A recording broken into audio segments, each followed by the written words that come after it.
The Idries Shah Foundation podcast. Practical psychology for today. Featuring the works of Idries Shah, narrated by David Ault. Welcome to the Idries Shah Foundation podcast. In this edition of the podcast, we will hear selections from The 100 Tales of Wisdom by Idries Shah. This audio is made available by the Idries Shah Foundation. Remembering Death. It is also narrated that in those times an important man of Konya had died, and Maulana was present among the mourners, though he stayed outside the house where the death had occurred, awaiting the coffin to be brought out and taken in procession to the graveyard. Kamaluddin stood at the gateway of the house of the deceased and saluted those who came to join the procession, and when at last the coffin was to be lowered into the grave, Maulana, standing at the side of the grave, asked that they should hear the funeral oration, and summoned Kamaluddin also.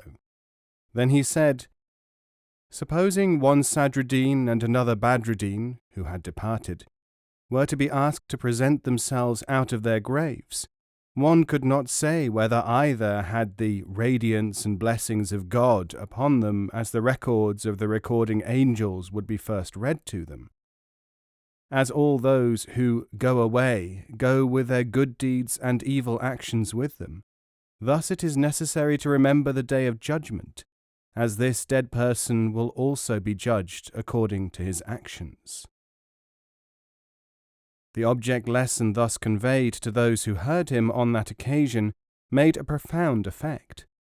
Kamaluddin, the nearest relative of the deceased, became unconscious with the impact of Maulana's address, and many of those who were still unbelievers came forward and became disciples of Maulana.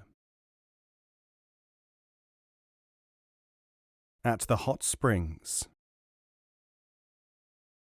It is also recorded that it was the custom of the Maulana that every winter he used to go to a riverside where flowed a hot spring for 40 or 50 days. In that spot, Maulana used to deliver occult lectures to his disciples.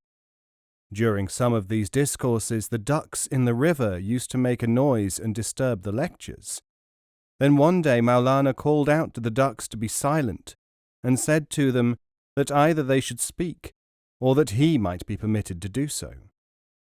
Immediately the birds became silent, and the lectures continued. And when ultimately he struck camp, he came forward to the bank of the river and said to the ducks that they could thenceforward make such noise as they pleased, with the consequence that the birds started making their usual noises. The cow takes refuge from the butchers.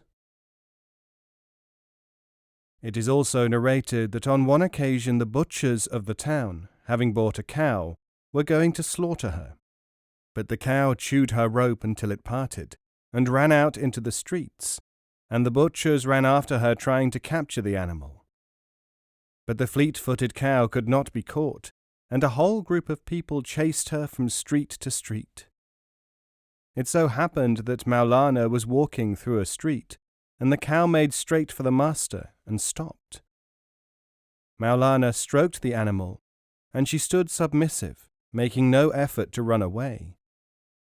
The butchers, coming upon the scene, were relieved to know that the animal was now caught, and giving their salutations, expected that the cow would be handed over to them. But the Maulana's resolve was different. He told the butchers not to kill the cow, but to leave the fugitive alone, for she had taken refuge with him. They obeyed the master, and Maulana thereupon observed, "Since even dumb animals can be rescued by men who love God, how much more could human beings be rescued and placed on the right path by following a man of God?" This saying so affected the disciples that they felt the presence of a mystical influence, and esoteric audition was started, when the hearers gave their shirts to the singers in ecstasy, and it is further reported that the cow was never again seen in Konya. which way lies the path? It is also narrated that Sheikh Sinanuddin Najjar, who was one of the great disciples, reported that once Maulana said that the lovers of God are annihilated and absorbed in the zest of divine love, and those who love things that perish, as all matter must perish, and all sons and wives must die, and all things created must cease to exist save the face of God. Likewise a man is absorbed, and is annihilated into those things of matter and ceases to exist. God has created all that is from a nothingness, and to nothingness it must all return. During the same meeting, Maulana is stated to have observed when he heard the voice of a wandering dervish, whether it was the voice or was it the echo of things of the world, a perishable world. At that meeting, too, Qutbuddin asked what was the path of Maulana, and received the reply that his way was to die, like everybody else, and to take the benefit of one's actions to the high heavens, for reward or punishment, as the case might be. For Maulana further said that unless one dies, or is master of his desires and controls them and purifies himself, he never reaches the right destination.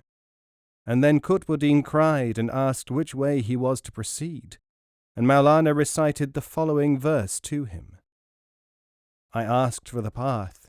Seek thou, he replied. Again I asked, pray, what way lies the path? He said, follow on and seek. Then turning to me, he said, O thou seeker, thy quest is long, all the while seek and seek again. Qutbuddin was moved beyond measure, and became an accepted disciple of the Maulana forthwith. Mother Earth. It is also narrated that when one of the major disciples had died, his compatriots discussing as to whether he was to be put in the grave in a wooden coffin or without it, and not arriving at a decision, asked the advice of the Saint Karamuddin. He gave his opinion that the body was to be interred without the wooden coffin, for he explained that as a mother loves her offspring more than the love of a brother, thus the Mother Earth will hold her son more fondly in her lap than the wood of the coffin, for the wood is created from earth and therefore a brother creation. When Maulana heard of this decision, he complimented the saint, and said that he had never seen this explanation in any book. Admit thy work. It is also narrated that the Grand Qadi and the head of the administration, one named the celebrated Kamaluddin, who was the highest legal authority in the land, went to Konya. Having seen the governor, one named Izzuddin Kaykaus, he took advantage of his presence in that town to meet learned men of the locality, such as Shamsuddin and Zainuddin Razi and Shamsuddin Malti. And he stated that many of these men of learning and piety impressed upon him the necessity of meeting Maulana, and he, therefore, sought a time to see that great personage. As soon as I entered Maulana's house, said the Grand Qadi, I was benumbed with the magnificence of the visage of that great sage, and Maulana rose to receive me with great courtesy and affection, and welcomed me by saying, Thou desertest us, admit thy work, seest thou not how we capture thy attention? And then Maulana observed that, thanks to God, the Qadi had attained that greatness of learning and prestige, and had so contributed to learning and piety.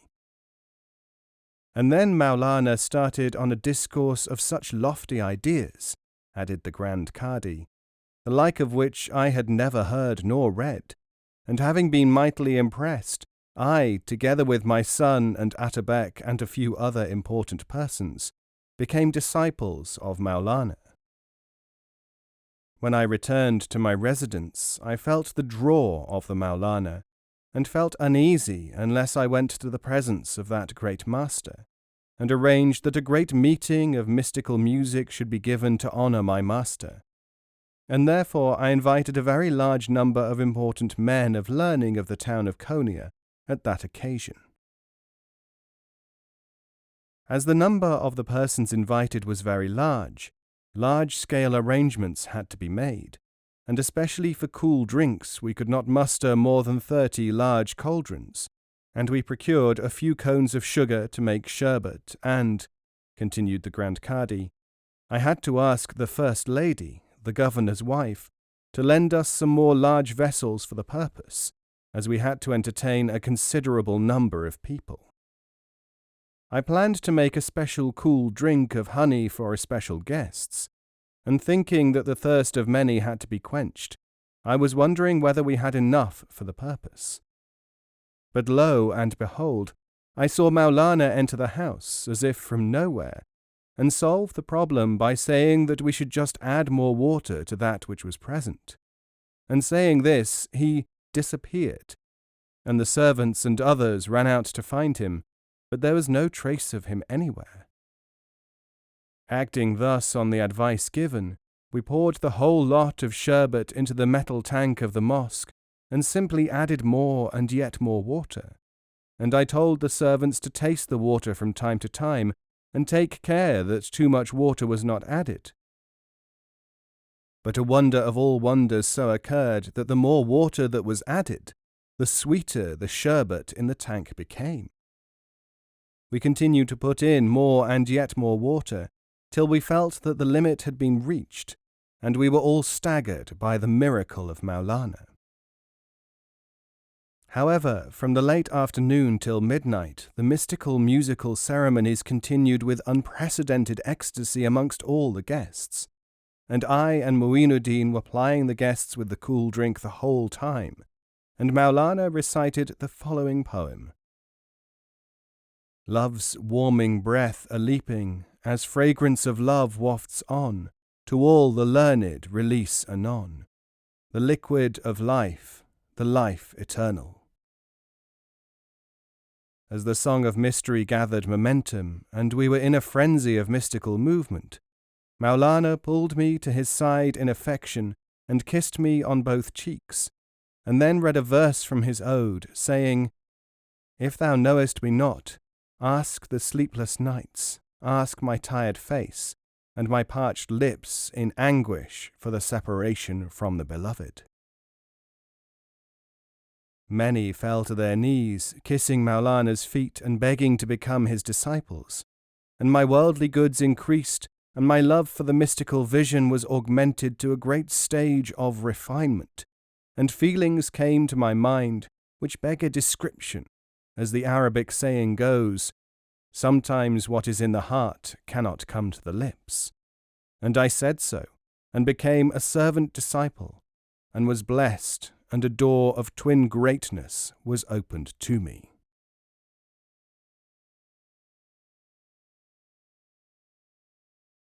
The Wonder of the Candles. Likewise, it is reported that one day Muinuddin held a mystical audition meeting to which he invited many dignitaries of the town. Each of these men brought large-sized candles as their contribution to the illuminations of the meeting, and to the astonishment of all, Maulana carried the smallest possible candle. None said anything, but side glances of amazement were exchanged, for some attributed the fact to miserliness, whilst others frankly thought that Maulana was mad. All this was not lost upon Maulana, who ultimately observed that his small candle was really the life sap of all the giant candles brought by others. Those who were friendly to Maulana agreed with him, but many others dissented, whereupon Maulana said, If you do not believe what I say, you can have the proof. And saying that, acting, for lo, the whole hall was plunged into darkness, for Maulana had extinguished his own little candle. Then the master lit his candle again, with the result that all other large candles came to life again automatically, to the utter bewilderment and amazement of all. The non-believers acknowledged their mistake, and then the mystic audition swelled anew with great force, so that the meeting lasted the entire night, all the larger candles having been used up. The little candle of the Master still burned as before, losing none of its lustre or its substance. Many became Maulana's disciples that day.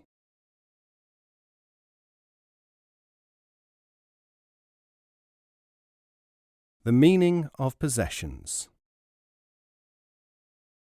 It is also narrated that the great man of learning and the famous head of the school of theology at Caesarea, who was invited to become a teacher at a newly created college, was one of the important disciples of the sage.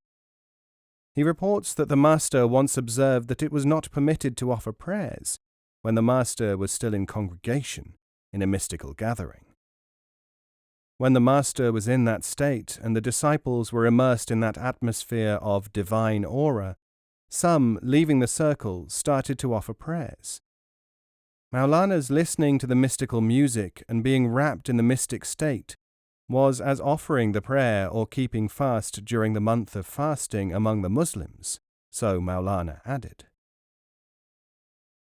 And when holding a mere particle of the radiance of the Prophet Muhammad, I say that godliness is nothing other than being enraptured in the divine love.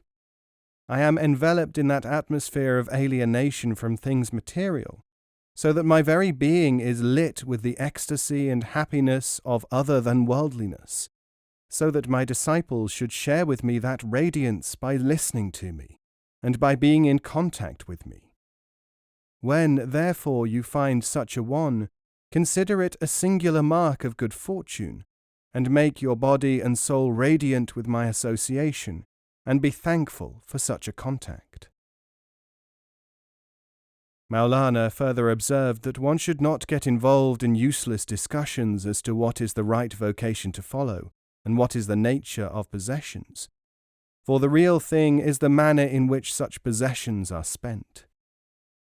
If, therefore, said Maulana, it gives the feeling of being enmeshed in mere materialistic ends without a soul to it, then however legitimately such a possession is got, it is unlawful and base and mean.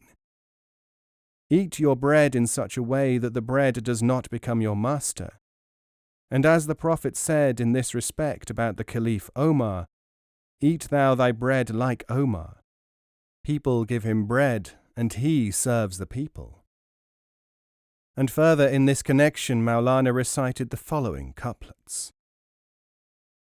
Not less than jewels a morsel if, when taken for divine service's sake, as morsel at last may become refuse, its foul smell do not let escape in foul deeds and more, then rather lock thy mouth and lose the key, with whose morsel piety is mixed, his means of morsel are all morally good.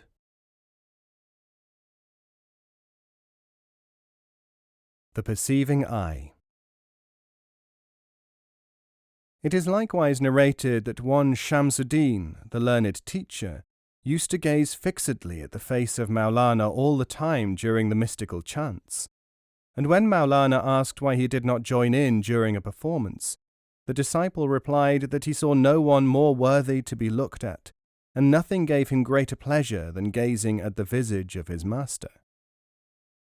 The master observed that he welcomed such a sentiment, but his face had also another face, an inward facet, which the disciple ought to concentrate upon and see the divine perception in it of the light of God's mysteries.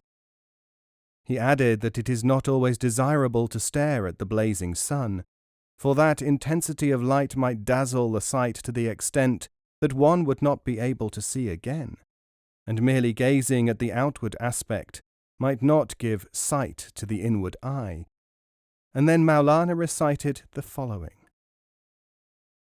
O thou of perceiving eye, repose alone, only in his reflected rays, never daring to stare at the visage of his mighty grace.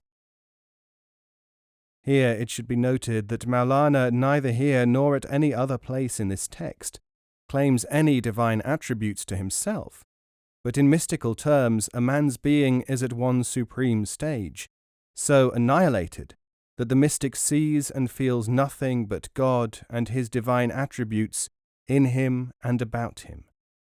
And literally, he is in this world of matter, but not of it, as is often said in mystical writings.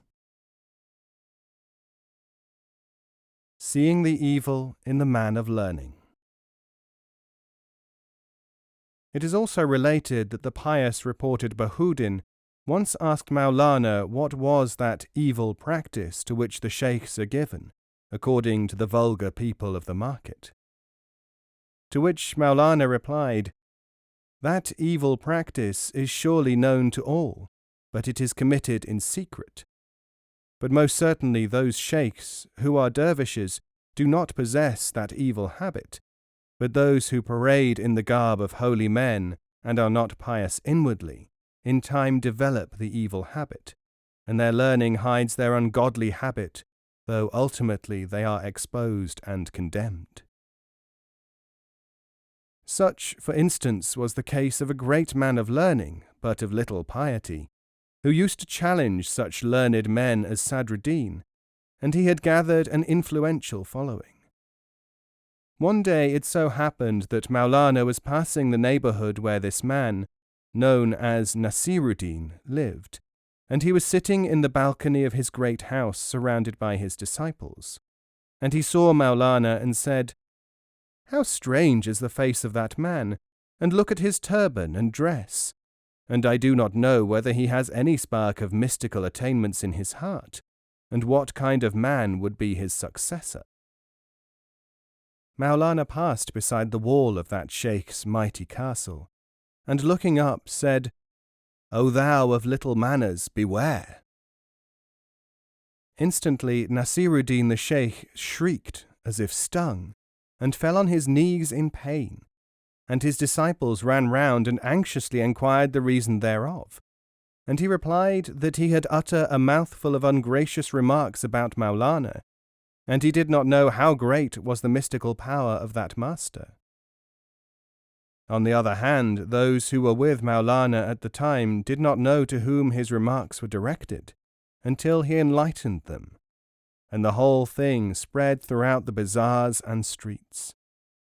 Soon the people began to gossip, and it was revealed that the learned sheikh was of ill repute morally, and gave money to people to advertise his name and proclaim his sanctity. And so hidden were his evil ways, that the people believed in him. Ultimately he was condemned by everyone in Konya, and at last his disciples gave him a drug to release themselves from association from an evil person, masquerading as a holy man.